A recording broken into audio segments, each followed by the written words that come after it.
Diplomatic efforts are intensifying across the Gulf as Washington and Tehran exchange competing messages over military action and negotiations. While regional powers push for dialogue, Iran insists it has not changed its position on the Strait of Hormuz, and President Donald Trump says planned U.S. strikes have been suspended provided a deal is reached quickly.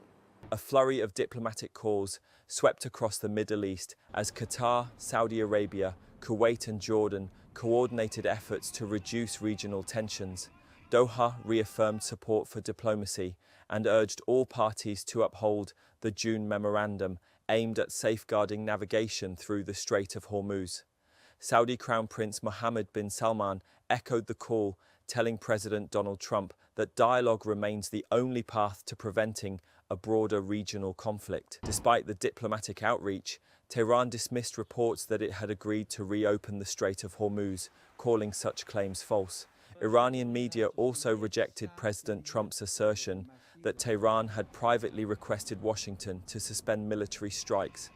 Iranian officials say no change has been made to the country's policy regarding the strategic waterway, while military leaders insist the armed forces remain on high alert. President Donald Trump announced he had cancelled planned military strikes against Iran, saying the decision would stand only if negotiations progressed rapidly.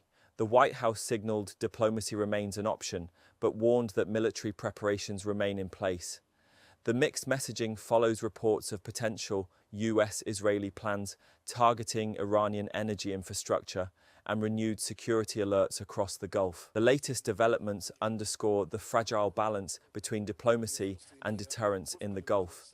With negotiations continuing, the future of the Strait of Hormuz, through which roughly 1/5 of global oil supplies normally pass, remains central to regional security, international trade, and the next phase of US-Iran relations.